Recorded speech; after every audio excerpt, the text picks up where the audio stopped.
welcome to the deep dive. If you want to understand the tectonic ideological shifts happening in modern society today, you are in the exact right place. We're jumping straight into a very comprehensive, totally unfiltered review of a highly provocative new ebook today. Yeah, it's titled Feminism's Trap: How Gender Politics Divide Us by Sophie Marie Eve Riker. Right. But before we even get started, do us a quick favor. Take a second to like and subscribe to the show right now. It really helps us out. It does. And if, as we go through this incredibly dense material, you decide you want to read the book being reviewed today for yourself, you should check Amazon Kindle and Google Play Books to buy it. Also, make sure to follow @Conrad Riker on Substack for a lot more content in this specific vein. It is a massive read, too. I mean, the text covers an immense amount of ground. It pulls threads from ancient history, then moves through 19th century legal doctrines, and lands right in the middle of today's corporate HR departments and pop culture. It really is expansive. Let's talk about who this specific deep dive is custom tailored for.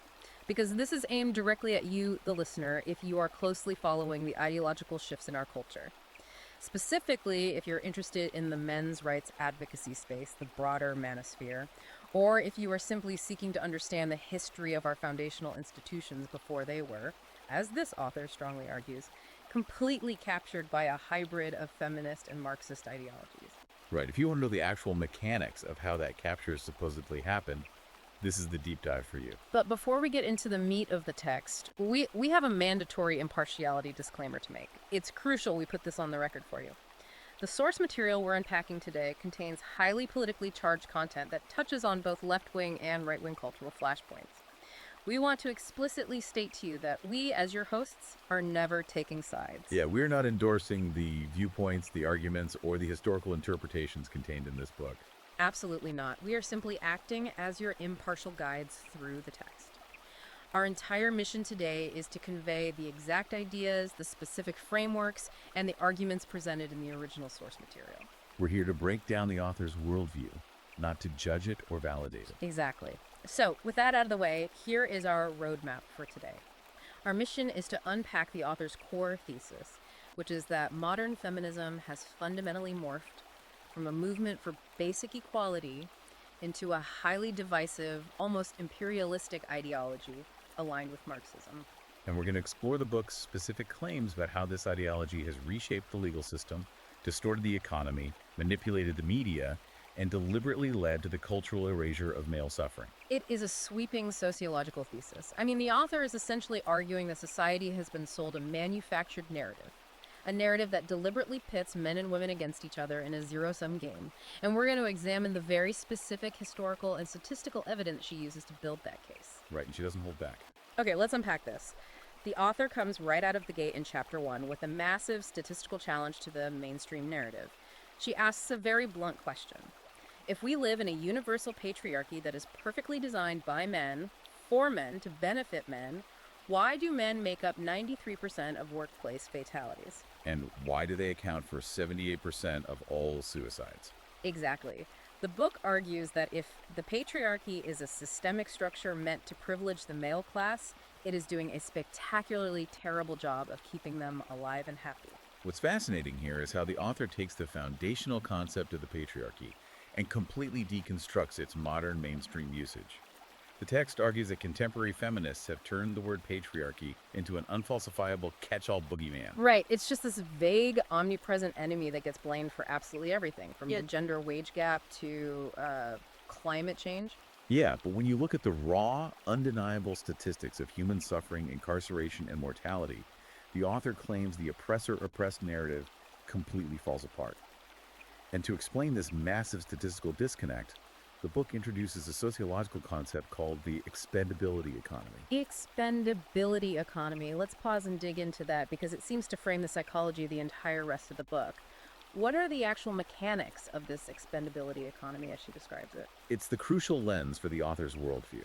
The expendability economy posits that society, at a foundational biological and cultural level, views male lives as fundamentally disposable. Disposable. Yes.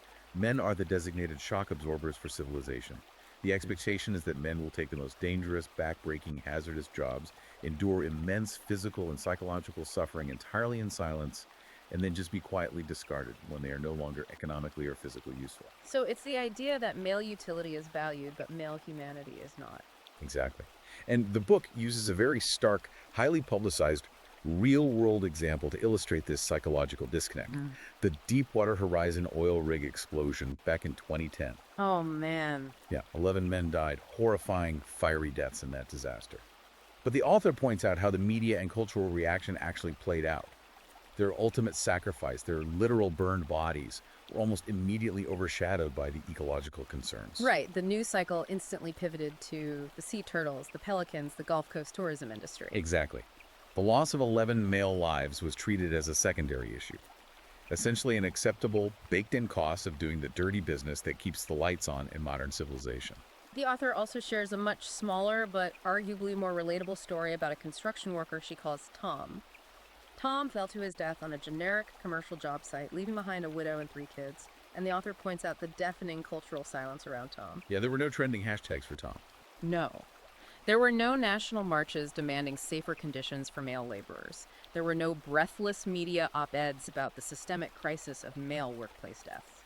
Just total silence. And the book violently contrasts this silent acceptance of male death with modern feminist campaigns that demand total parity in safe, climate-controlled, white-collar office jobs.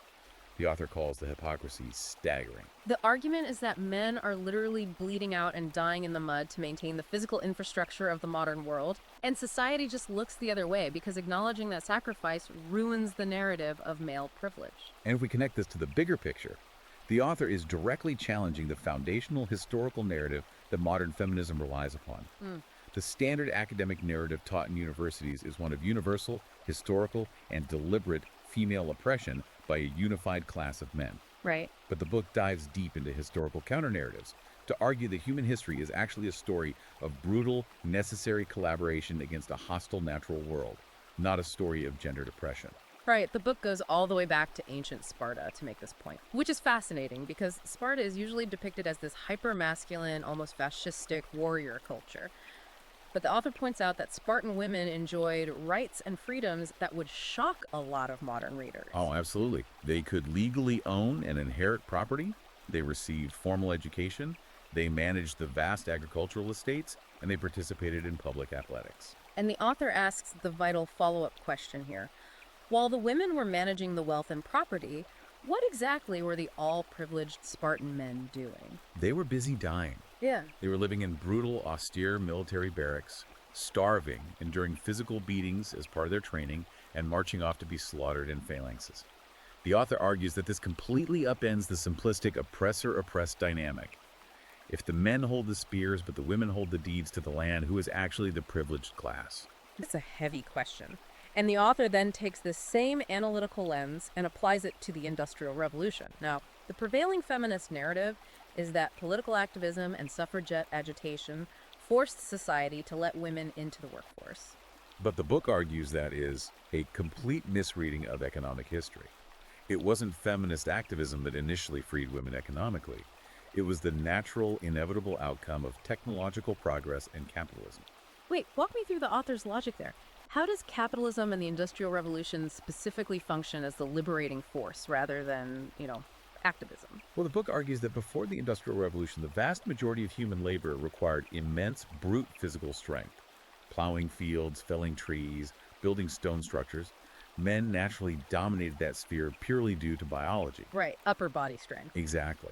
But the Industrial Revolution created mechanized factories, textile mills, and eventually the modern corporate office. It replaced the need for raw muscle with the need for manual dexterity, organization, and eventually intellectual labor.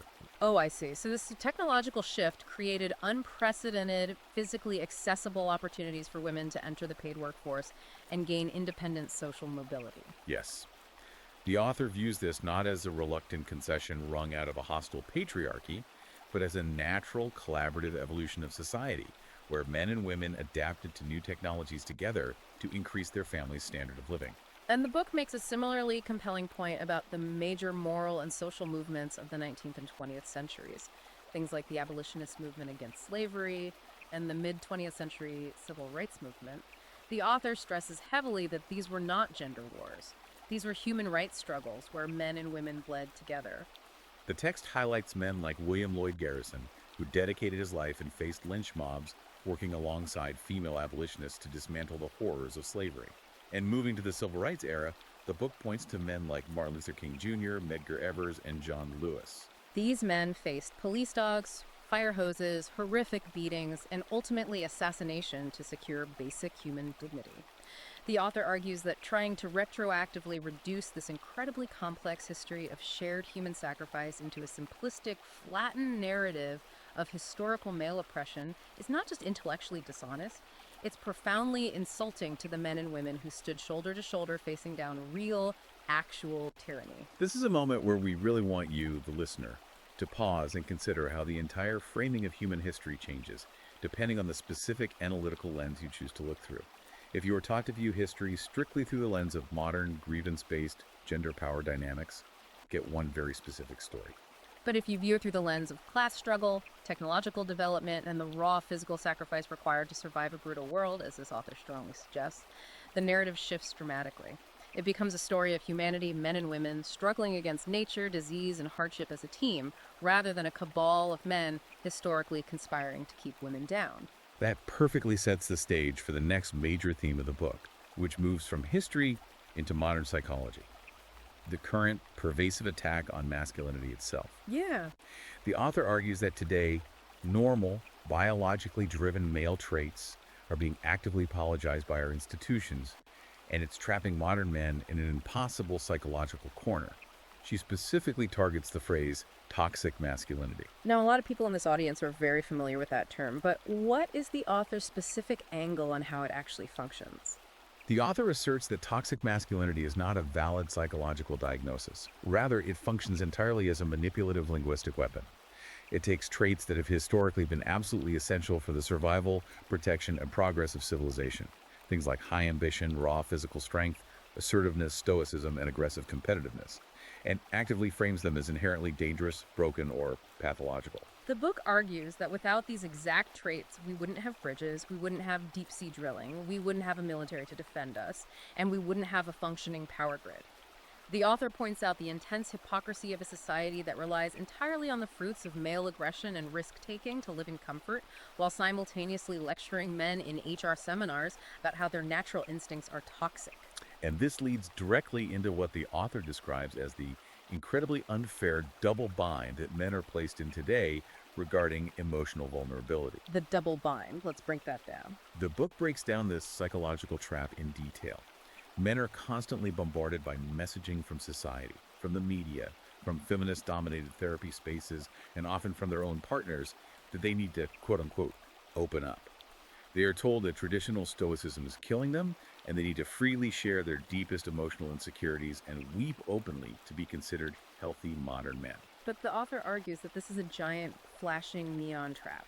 What's fascinating here is the psychological mechanics of how this double bind actually plays out in the real world. The book provides numerous sociological examples and clinical observations where men are strongly encouraged to drop their armor and share their deepest fears, but the moment they actually do, the moment they show genuine weakness, fear, or crying, they are met with visceral disgust. Wow. They are told, sometimes explicitly, to man up, or they watch the subtle loss of respect in their romantic relationships and in the workplace. The author highlights a massive, measurable hypocrisy regarding dating apps and the modern mating market to back this up. Because while polite society constantly preaches that men should be softer, more emotional, and essentially more feminine, the hard data from dating apps tells a completely different story. Yeah, the revealed preferences. Exactly. The author points out that women overwhelmingly swipe right on and grant romantic access to men who display highly traditional markers of male dominance. They reward height, physical imposingness, visible wealth indicating high ambition, and aggressive assertiveness. It's the ultimate revelation of stated preferences versus revealed preferences. Women claim in surveys and on social media to want a soft, vulnerable partner, but the brutal market data of human attraction shows they overwhelmingly reward traditional, unapologetic masculinity.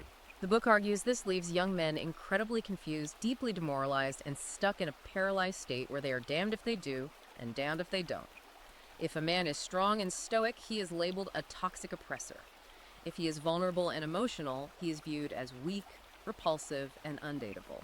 And the broader consequence of pathologizing these traits, according to the book, is the deliberate cultural erasure of male heroes from our collective consciousness. The author points out that men literally built the physical world we live in. They highlight the engineers, the riveters, and the construction workers of the Hoover Dam. These were men who toiled in incredibly dangerous, lethal conditions, taking massive physical risks and using their ingenuity and raw strength to create infrastructure that tamed a river and provided electricity to millions. But the author argues you rarely see that celebrated as a triumph of positive masculinity anymore. And the book also brings up modern, localized heroes to make this point, like Wesley Autry. Right, the subway hero. Yes, he's the man who, with a split-second decision, jumped onto the filthy tracks in a New York City subway station to pin down a man who had suffered a seizure and fallen in front of an oncoming train. The train literally passed over them by inches. Incredible. And the book argues that men like Autry embody the absolute pinnacle of positive masculinity. It's that innate, almost reflexive instinct to protect, to take on physical danger, and to sacrifice oneself for the tribe or even a total stranger.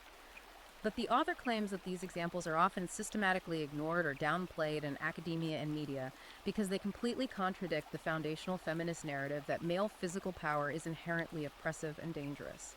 The author contends that by demonizing these protective and competitive traits from a young age, we are eroding the very psychological foundations that keep society safe and functioning. If you systematically tell an entire generation of young boys that their natural biological instincts to compete, to build, to conquer, and to protect are somehow a disease that needs to be cured, you risk creating a hollowed-out society that is fundamentally unable to sustain its own infrastructure or defend its citizens when actual, non-theoretical danger arrives. Here's where it gets really interesting, because the book doesn't just stop at critiquing modern HR culture or dating apps. It attempts to trace the ideological roots of this movement back over a century to show exactly how this happened. And the author makes a highly provocative, controversial historical argument that early feminism, specifically the revered suffragette movement, was deeply, intrinsically, and deliberately tied to Marxist and socialist revolutionary ideologies from the very beginning. This is a core pillar of the book's entire thesis. The author is actively trying to shatter the sanitized, Disneyified mainstream history of the suffragettes. We are usually taught to view them simply as polite, noble pioneers who just wanted the basic democratic right to drop a ballot in a box. But the book argues that their goals were infinitely more radical and economically revolutionary than mere voting rights. The text specifically points to Emmeline Pankhurst, who is arguably the most famous leading figure of the British suffragette movement. The author highlights Pankhurst's open, documented admiration for Vladimir Lenin and her actual visit to the Soviet Union in 1917 amidst the Bolshevik Revolution. And the book goes even further with her daughter, Sylvia Pankhurst, who the text describes as a fully committed radical communist. The author argues that for these early foundational leaders of feminism, women's liberation was entirely inseparable from the Marxist goal of overthrowing Western capitalism. They didn't just want the right to vote within the existing system. They wanted to use the vote as a weapon to dismantle the bourgeois nuclear family entirely, which Marxist theory viewed as the primary oppressive economic unit of capitalist society. Wait, I want to clarify this for the listener because it's a huge claim. How exactly did the suffragettes view the traditional family as a capitalist mechanism? In classical Marxist theory, which the author claims these early feminists adopted, the traditional family is basically a micro-capitalist structure. The man is the bourgeois owner of the capital. He goes out and earns the wage. The woman is the proletariat, providing unpaid domestic labor to reproduce the workforce, meaning raising the children. Wow, okay. By framing the family not as a loving partnership, but as a site of economic exploitation and class warfare, these early feminist Marxists believed that to achieve true socialist liberation, the traditional family structure had to be destroyed.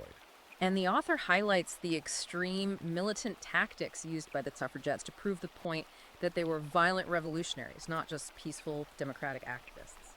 The book mentions Mary Richardson, a prominent suffragette who walked into the National Gallery in London with a meat cleaver and violently slashed the famous Velázquez painting, The Ropey Venus. The author argues that this wasn't just a political stunt to get attention for the vote. It was a deeply symbolic, ideological attack on traditional Western culture, classical beauty, and historical standards. It was justified by the core Marxist belief that to build a new utopian society, you must first violently tear down the old one. and that the revolutionary ends completely justify the destructive means, including political violence and the destruction of irreplaceable cultural art.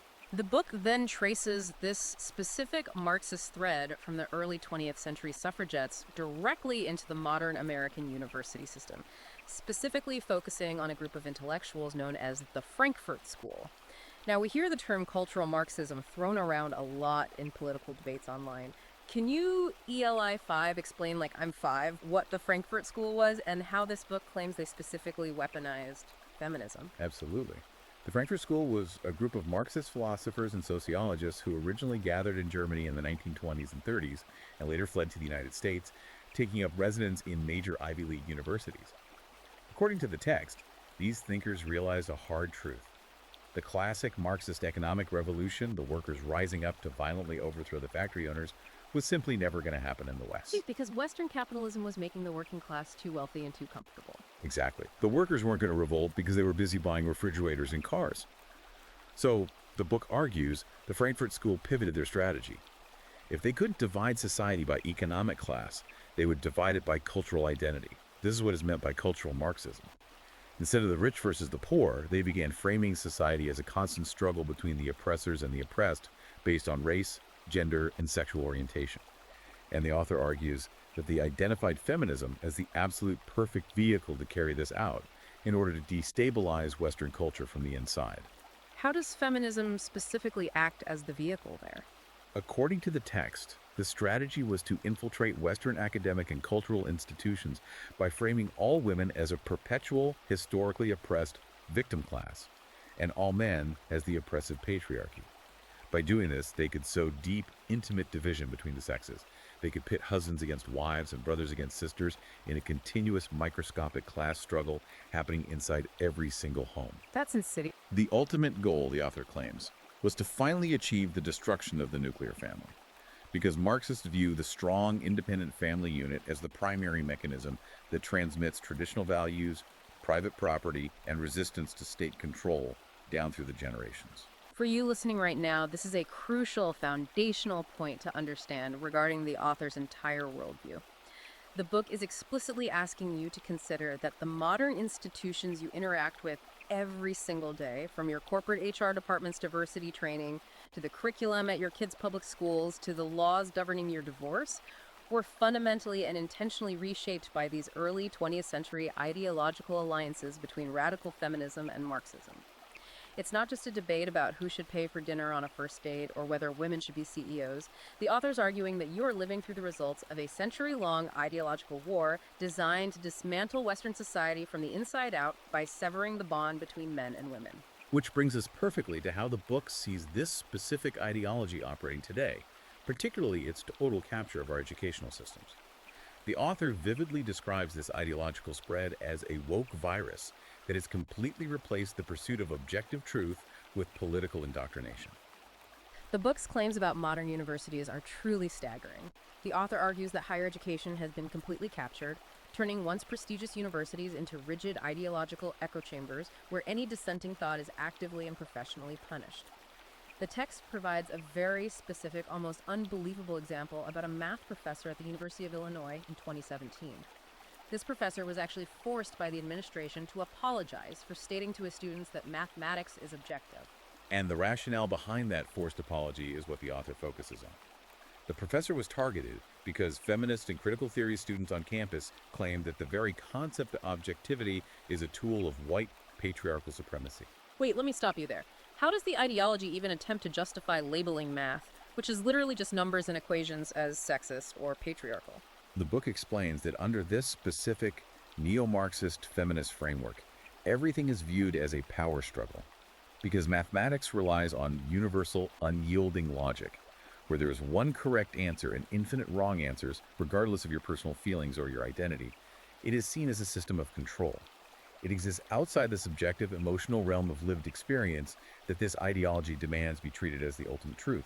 Therefore, insisting that 2 + 2 = 4, regardless of the cultural background of the person doing the math, is viewed as an imposition of oppressive patriarchal logic. That is what? If we connect this to the bigger picture, the author argues that this isn't just an isolated incident of crazy campus activism. It represents a systemic, coordinated attack on the very concept of objective reality and the scientific method itself. The book brings up the massive replication crisis in the social sciences to prove this point. In 2015, a major project attempted to replicate the findings of 100 prominent psychology studies, many of which have been used to justify progressive social policies. Out of 100 studies, only 36% produced the same results when tested again.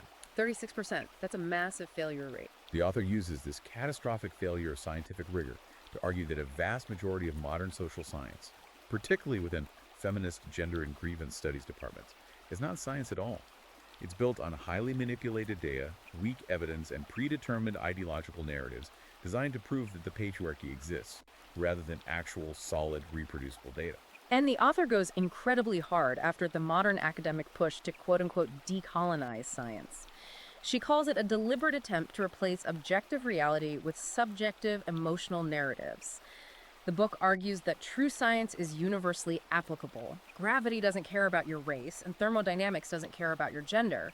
But the author claims that feminist research methodologies are actively trying to replace controlled, double-blind experiments with subjective lived experiences, anecdotal evidence, and emotional appeals. The book likens this movement not to progress, but to a terrifying regression back to the Dark Ages, where dogma trumped evidence. And the book highlights the severe, career-ending consequences for any academics who refuse to bow to this anti-science dogma. The author details the infamous case of Brett Weinstein at Evergreen State College in 2017. Weinstein was not a conservative. He was a deeply progressive Bernie Sanders-supporting evolutionary biologist. So why did they go after him? He refused to participate in something the campus called a Day of Absence. This was an event organized by radical student groups where white students and white faculty were explicitly asked to physically leave the college campus for the day. Weinstein wrote a very polite, reasoned email stating that while he supported civil rights, demanding racial segregation in the name of progressive equity was morally wrong and dangerous. And the reaction was explosive. Yes. The author points out the terrifying irony of the situation. Weinstein was literally mobbed by hundreds of screaming students trapped in his classroom, told he had no right to speak because of skin color and gender, and was eventually hounded out of his tenure job. And the critical point the book makes is that the university administration completely caved to the mob, effectively endorsing the racism instead of protecting basic academic freedom and objective truth. But the author issues a severe warning. If you think this is just contained to crazy college kids, you are wrong. The capture of institutions starts much, much earlier. The book cites a public elementary school in Seattle that introduced a formal curriculum teaching 5-year-olds kindergartners about white privilege and toxic masculinity. The author argues that this isn't education. It is pure, targeted ideological brainwashing. It is forcing incredibly complex, highly contested sociological concepts of collective guilt, historical sin, and systemic oppression onto tiny children who are barely old enough to tie their own shoes or understand basic fractions. The book argues it is a deliberate strategy to create an entire generation that is permanently wired to view every single human interaction through a hypersensitive lens of racial and gender division, ensuring a continuous supply of grievance. And that concept of a continuous supply of grievance leads directly into the author's incredibly cynical analysis of the modern economy. The author dedicates a massive portion of the text to outlining what she calls the victimhood economy. The core argument here is that victimhood is no longer just a social status. It has been transformed into a highly organized, wildly lucrative corporate industry. The financial figures the book cites to back this up are eye-watering. The author claims that massive institutional feminist organizations have successfully turned the concept of perpetual female grievance into an unstoppable cash cow. For example, the book points to the tax filings of the National Organization for Women, or NOW. In 2018, NW reportedly brought in over $20 million in donations and corporate grants. The author argues that this money isn't actually used to empower individual women or solve tangible problems. Instead, it's used to fund administrative bloat, lobby for partisan political power, and most importantly, push a relentless marketing narrative that women are constantly brutally oppressed by an ever-present patriarchy. The book describes it as a classic protection racket. They invent an invisible problem, they offer themselves as the only possible fix, and they profit massively from the resulting anxiety. The book also takes direct aim at Planned Parenthood, which is obviously a massive political flashpoint.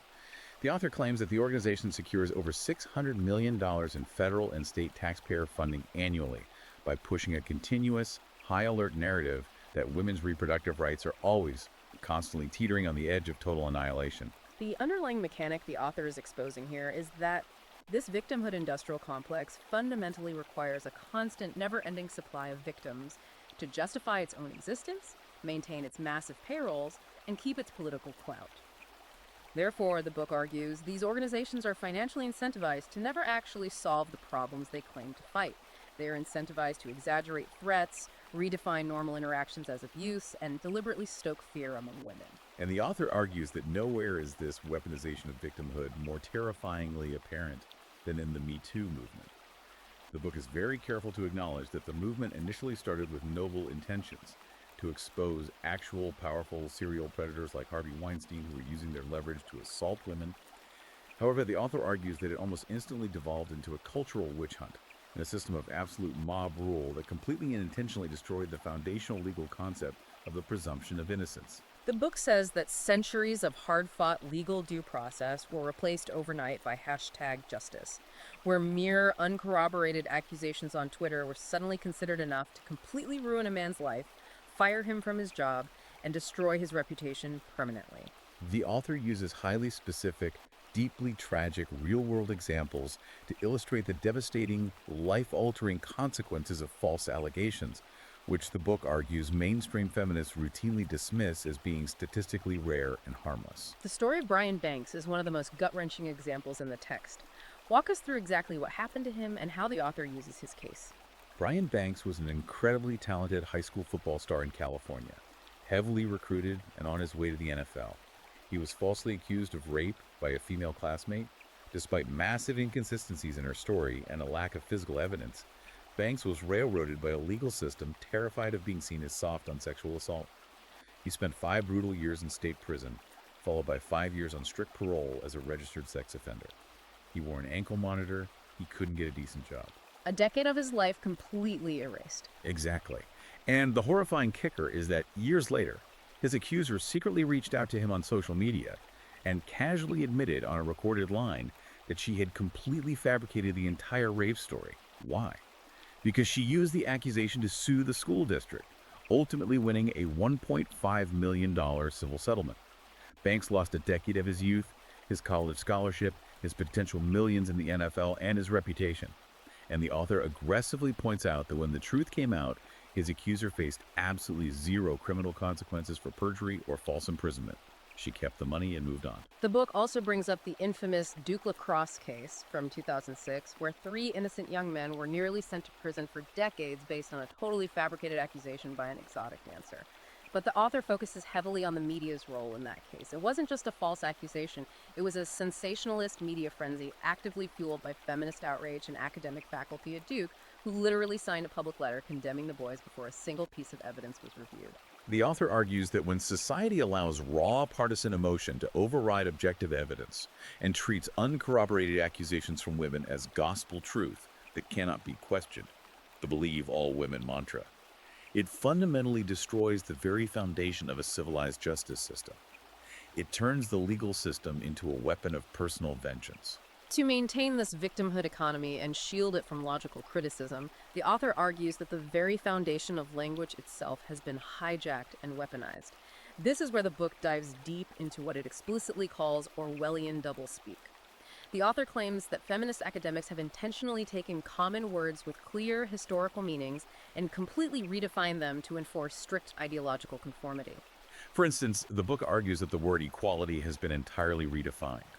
Historically, equality meant equal rights under the law and equal opportunity to compete.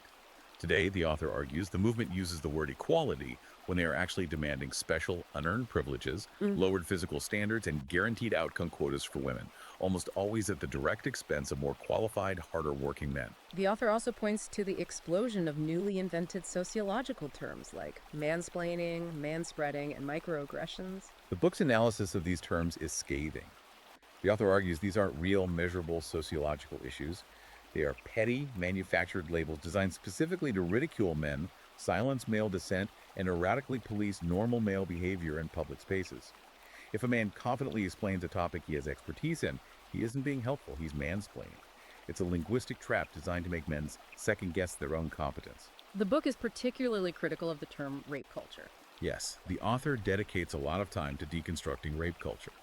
The book argues that framing Western democracies, which have the strictest laws and harshest penalties against sexual assault in human history, as rape cultures, is an intentional psychological operation.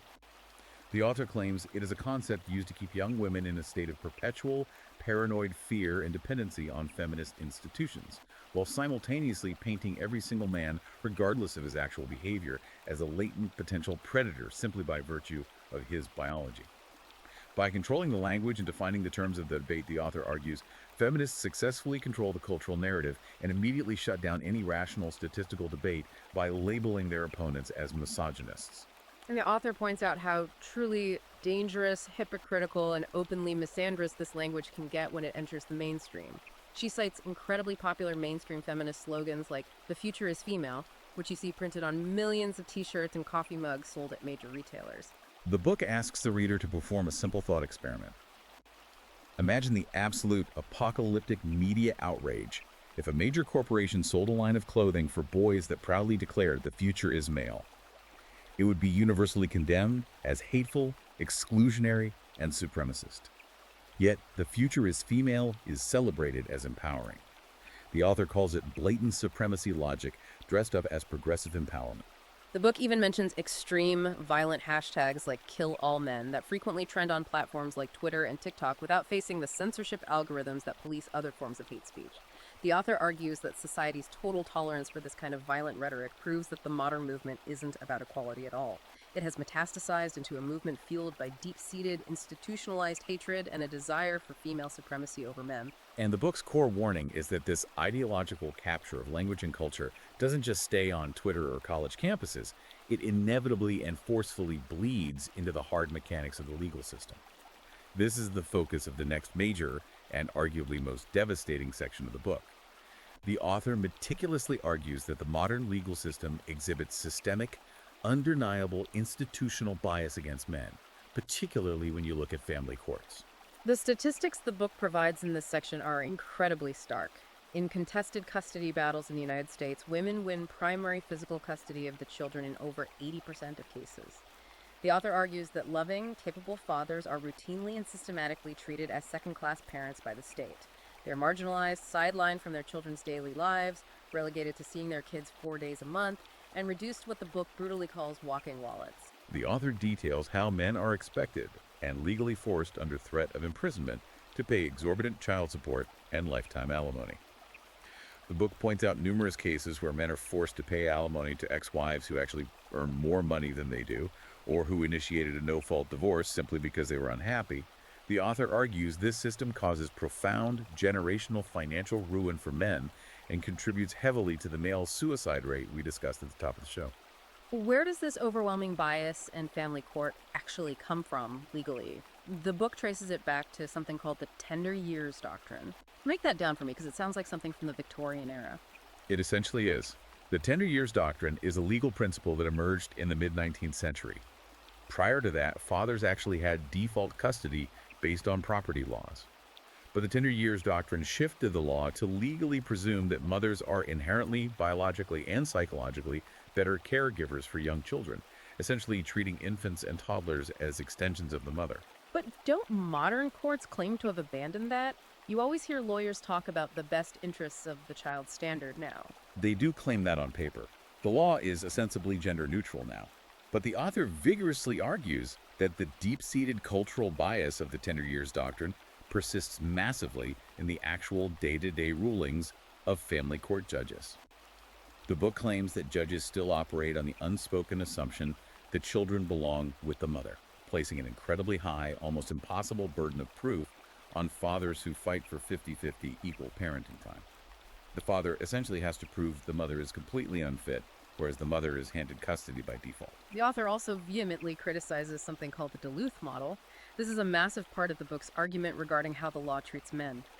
For the listener who isn't involved in law enforcement or social work, what is the Duluth model? The Duluth model is a domestic violence intervention program that was developed by feminist activists in Duluth, Minnesota in the early 1980s. It has since become the primary mandated training framework for police departments, courts, and batterer intervention programs across the entire United States and much of the Western world. And what makes it so controversial in the author's eyes?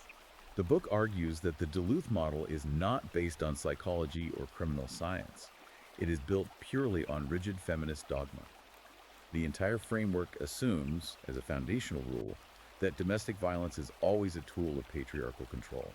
Therefore, the model structurally assumes that men are always the primary perpetrators using violence to control women, and women are always the victims acting only in self-defense. So how does that actually play out in the real world if a man calls 911 because his wife is attacking him? That is exactly the scenario the author uses. Under the Duluth model's mandated arrest policies, if police arrive at a domestic disturbance, they are trained to identify the primary aggressor based on power dynamics, not necessarily physical evidence. The author argues that because the model views the man as having societal power, police will often arrest the man even if he is the one bleeding, even if he called the police, and even if the woman is completely uninjured. The author brilliantly contrasts the ideology of this model with hard data from the Centers for Disease Control and Prevention. The CDC data clearly shows that domestic violence is not a gendered phenomenon. In fact, 1 in 4 men experience severe physical violence from an intimate partner, and in non-reciprocal domestic violence, where only one person is hitting the other, women are actually the aggressors in over 70% of cases. The book argues that by institutionalizing the Duluth model, the legal system and law enforcement completely and intentionally ignore millions of male victims. It leaves battered men entirely without legal support, without domestic violence shelters, and incredibly vulnerable to being falsely arrested by a state apparatus that views their gender as inherent evidence of guilt. But perhaps the most provocative and fiery legal argument the author makes in the entire book is regarding the abortion debate and reproductive rights. The author points out what she considers to be an incredibly massive, gaping legal double standard. The book states it very plainly. Under modern Western law, women possess total, unquestionable bodily autonomy and the absolute legal right to choose whether to carry a child to term, whether to adopt, or whether to surrender the child under safe haven laws. They have multiple avenues to opt out of parenthood post-conception. But men have absolutely zero legal say in the life of their unborn child. A man cannot legally compel a woman to carry his child, nor can he legally compel her to abort it. However, if the woman unilaterally chooses to have the child against the father's explicit wishes, the state will force the man to bear 100% of the financial burden for the next 18 years through wage garnishment and child support. The author illustrates this profound legal asymmetry with the real-world case of Matt Dubé. Dubé gained national attention when he sued the state of Michigan for child support relief. His case was based on the fact that his ex-girlfriend intentionally lied to him about being on birth control in order to get pregnant. He argued that since he was deceived and deprived of his reproductive choice, he shouldn't be held financially liable for a child he explicitly stated he did not want. And the courts destroyed him. They did. The court ruled against him entirely, stating unequivocally that while women have constitutional reproductive rights, men have absolutely no reproductive rights whatsoever. The author asks the reader to pause and deeply consider the profound structural inequality here. A woman can intentionally deceive a man about contraception, trap him with a pregnancy, and legally harness the power of the state to force him into nearly 2 decades of financial servitude, while the man has absolutely no legal recourse or ability to enact a financial abortion. The book argues this isn't equality. It is state-endorsed financial exploitation based entirely on biology. It's an incredibly heavy point, and the book argues that this systemic exploitation extends completely out of the courtroom and saturates the broader macroeconomic system. In the next section, the author takes a sledgehammer to some of the most widely cited sacred economic statistics used by politicians today, starting with the famous gender wage gap. We've all heard the statistic. The book systematically dismantles the ubiquitous political claim that women earn 77 cents for every dollar a man earns doing the exact same work. The author argues that this statistic is not just inaccurate, it is highly misleading and borders on economic illiteracy. Most of our audience knows the wage gap is largely a myth, but what is the author's specific economic breakdown of why that number is so wrong?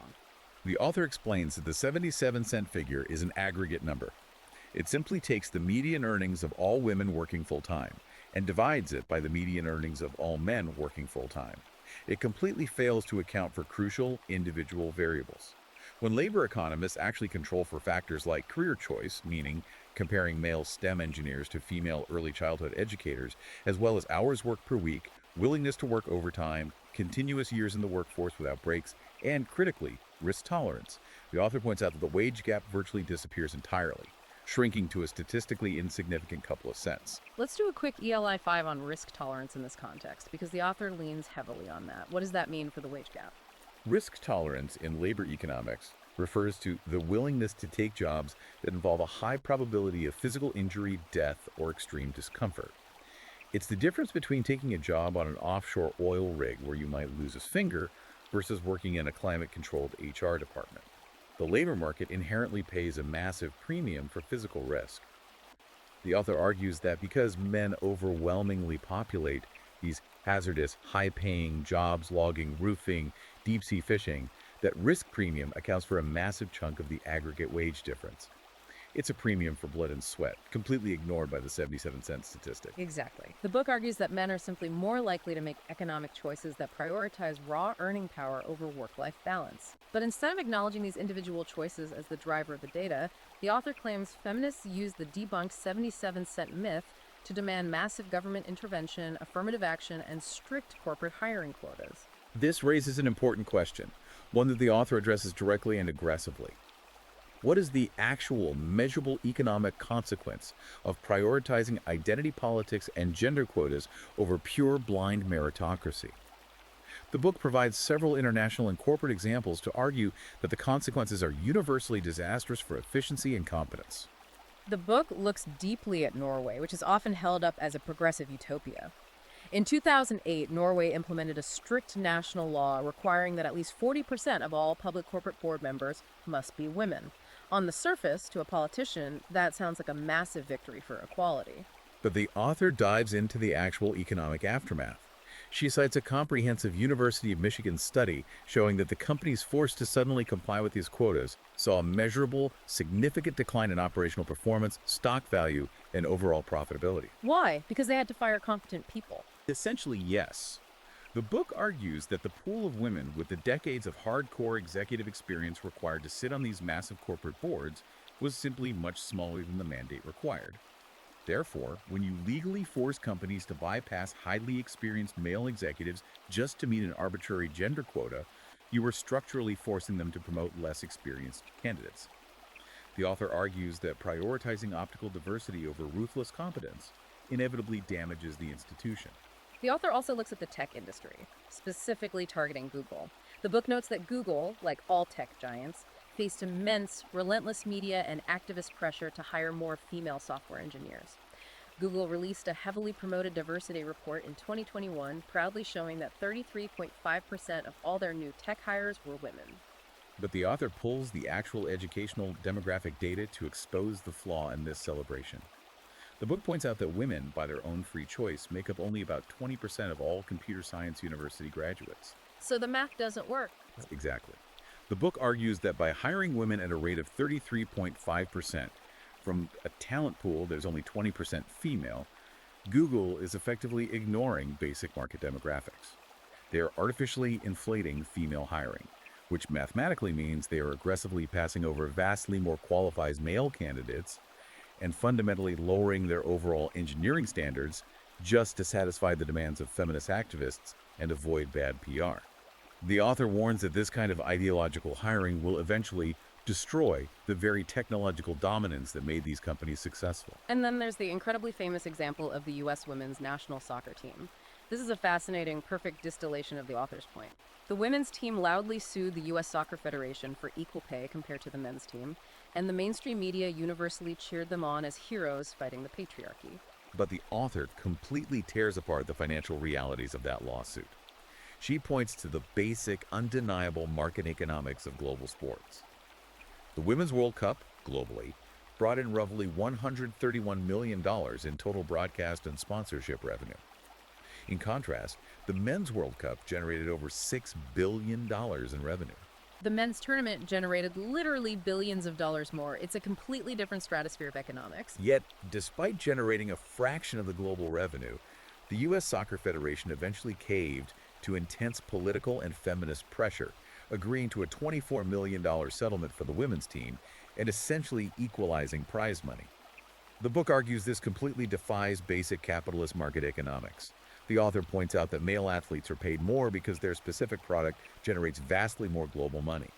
By forcing equal pay regardless of revenue, the author argues the system is effectively forcing the vastly more profitable men's side to financially subsidize the women's team in the name of a false politically mandated equality.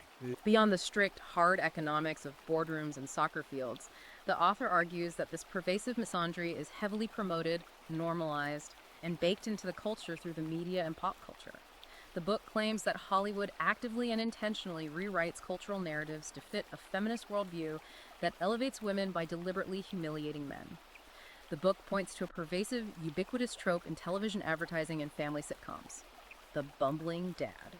We all know the exact trope the author is talking about. It's Homer Simpson, it's Phil Dunphy from Modern Family, it's the dad in every single laundry detergent commercial.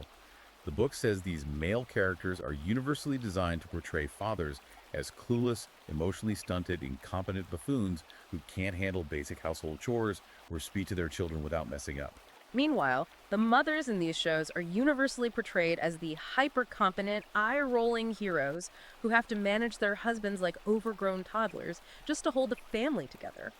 The author argues this isn't just lazy sitcom comedy, it's a deliberate, sustained form of cultural propaganda intended to erode male self-esteem from childhood and message to society that men are fundamentally inept and unnecessary in the domestic sphere. And the book argues this deliberate cultural rewriting extends far beyond sitcoms and into major billion-dollar cinematic franchises. The author uses the recent Disney Star Wars sequel trilogy as a prime example of Hollywood actively dismantling classic, beloved male heroes. The author goes deep on the treatment of Luke Skywalker. Yes, the book argues that iconic aspirational figures like Luke Skywalker, who historically represented hope, discipline, and the classic hero's journey, were systematically and intentionally torn down in the new films. The writers turned Luke into a bitter, defeated, cowardly hermit who abandoned his friends. And why did they do that, according to the author? Specifically to artificially elevate the new female protagonist, Ro. The author points out that Rey is written as a Mary Sue. She is portrayed as instantly flawless, morally superior, and requiring absolutely no training or struggle to master skills that took the male heroes years to learn. The author views this not as organic storytelling, but as blatant social engineering aimed at erasing positive, aspirational male archetypes from the cultural consciousness, ensuring young boys have no heroes to look up to who aren't either flawed villains or stepping stones for female empowerment. So, man, we have covered a truly massive amount of ground today. We've gone from the statistical myth of the patriarchy and the expendability economy deep into the Marxist roots of the suffragettes. We've covered the ideological capture of university science, the lucrative victimhood economy of organizations like NOW, the staggering biases of family courts and the Duluth model, and the economic damage of corporate quotas and media misandry. It is a dense, heavy, and incredibly dark diagnosis of modern society. So how does the author suggest we actually fix this? After tearing down all these institutions, what is the book's proposed solution? The author's call to action in the final chapters is an impassioned plea to the reader to reject the zero-sum gender war entirely. The book argues that modern institutional feminism fundamentally thrives on constant conflict, division, and the monetization of victimhood. But the author reminds the reader that human society only actually survives and progresses through the intimate, necessary collaboration between men and women. So she wants to dismantle the victimhood economy. Completely. The author calls for an end to identity politics and gender-based grievance. She urges a return to a strict, blind meritocracy where individuals are judged entirely on their competence, character, and abilities, absolutely regardless of their gender. And the book provides a really interesting, real-world, positive example of what this collaborative future could look like, pointing to the country of Iceland. Now, Iceland is often lazily referred to by the media as a feminist utopia, but the author argues their societal success actually comes from something completely different, which she calls the dialogue dividend. The author observes that in Iceland, men and women engage in open, honest, and incredibly pragmatic conversations about their biological differences and their societal roles. They do this without the toxic, adversarial, hyper-litigious blame game that dominates American culture. The author argues that when a society openly acknowledges male sacrifice and suffering, and truly values men and women as complementary partners who bring different natural strengths to the table, the entire civilization benefits. The ultimate solution, according to the book, is to stop fighting this manufactured Marxist class war, recognize our deep biological and psychological differences as necessary strengths, and rebuild the foundational institutions of society together as partners. It is a sweeping, deeply controversial, and incredibly provocative manifesto that touches on literally almost every single aspect of modern life and history. It absolutely is. Mm. And as we wrap up this deep dive, we want to remind you, the listener, one final time. This analysis was a strictly objective exploration of the highly polarizing arguments presented in the source text. We are serving solely as an educational breakdown of the author's worldview. We are not endorsing these views. We are not taking sides politically. We are simply presenting the exact mechanics of the book's contents to you as requested. Exactly. Our goal is always to synthesize the complex material so you can understand the deep arguments being made out in the cultural zeitgeist. Now, before we go, please remember to hit that like button and subscribe to the podcast right now. If you want to dive into the raw source material yourself and see the citations for all these claims, check Amazon Kindle and Google Play Books to buy Feminism's Trap, How Gender Politics Divide Us. And do not forget to follow at Conrad Riker on Substack for more deep analysis. To close out today's deep dive, we want to leave you with a final, lingering, and frankly, somewhat unsettling question to ponder on your own. It builds on everything we've unpacked today regarding the author's view of how our institutions were originally built. Here is the thought to mull over as you go about your day. If our foundational institutions, from our legal frameworks to our educational systems, and even our economic models, were originally built and optimized over centuries based on the biological and psychological complementarity of the sexes, what exactly happens to the psychological development, the societal stability, and the identity formation of the next generation of children if they are raised in a completely gender-neutral, hyper-individualistic environment that has been totally scrubbed clean of any traditional male or female archetypes? What does that future society actually look like when the pressure hits? Thanks for listening, and we'll see you on the next deep dive.